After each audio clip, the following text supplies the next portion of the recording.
В прошлом ролике мы начали разговор о жертвах высококачественного яда от австрийского поставщика. Мы обязательно продолжим эту тему в дальнейшем. Но в этой серии мы хотим разобраться с голосом и лицом именитого рейдера компании Кроношпан. Итак, представляем лицо компании, никогда и нигде не появляющееся до начала рейдерского захвата компании «Русский ламинат». Знакомимся, Овчинников Илья Александрович. Звезда Ильи Александровича зажглась в 2019 году, и зажглась ярко. Именно он числится генеральным директором компании Target Invest, той самой компании прокладки, созданной специально для обхода запрета ФАС на сделку между банком и Кроношпаном. Это та самая компания, собственником которой уже в 2020 году официально стал известный европейский аферист Питер Кайдель.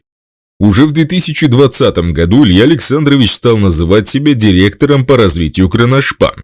Называть он себя может как угодно, но по мнению нашего канала на самом деле он ЗИЦ-председатель фунт из знаменитого романа «Золотой теленок». Не волнуйтесь, дедушка. Так вы подставное лицо? Да, я ЗИЦ-председатель фунт, я всегда сидел. Просто он еще этого не понимает.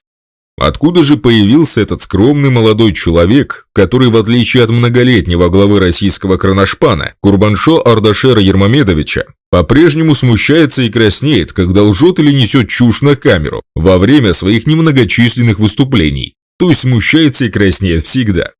Родился Илья Александрович в 1980 году. До недавнего времени жил в городе Саратов и до 2019 года нигде не фигурировал, кроме обширного списка существующих и уже несуществующих компаний по базам налоговой службы.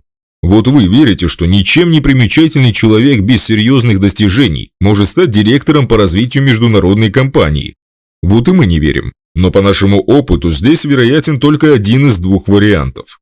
Первый, Илья Александрович действительно ЗИЦ-председатель фунт, который будет сидеть. Второй, что человек не отличается порядочностью и готов участвовать в разрушении системообразующего предприятия, лишь бы срубить денег. Нам не нравится ни один из этих вариантов. Касаемо первого варианта, дело в том, что Илья Александрович почти молодожен, еще даже 3 лет не прошло с момента свадьбы, а длительная разлука еще ни одной молодой семье на пользу не шла. Второй вариант нам нравится еще меньше. Дело в том, что родной отец Ильи Александровича, кадровый военный, всю жизнь отдавший сохранению и развитию одного из крупнейших оборонных предприятий Саратова, заводу «Сокол» при знаменитом Саратовском авиационном заводе. Прошло всего несколько лет, как скончался всеми уважаемый в городе отец. И сын, отбросив все, что вложил в него отец, бросается в грязную историю по ликвидации крупнейшей в отрасли российской компании в угоду грязной европейской фирме, плюющей на законы всех стран, где бы она ни была представлена. Мы допускаем, что где-то немного ошибаемся, но желаем Илье Александровичу не повторять судьбу 2 менеджеров немецкого Кроношпана, получивших реальные сроки за финансовые проделки своего шефа, а также не вывалить в грязи память своего достойнейшего отца.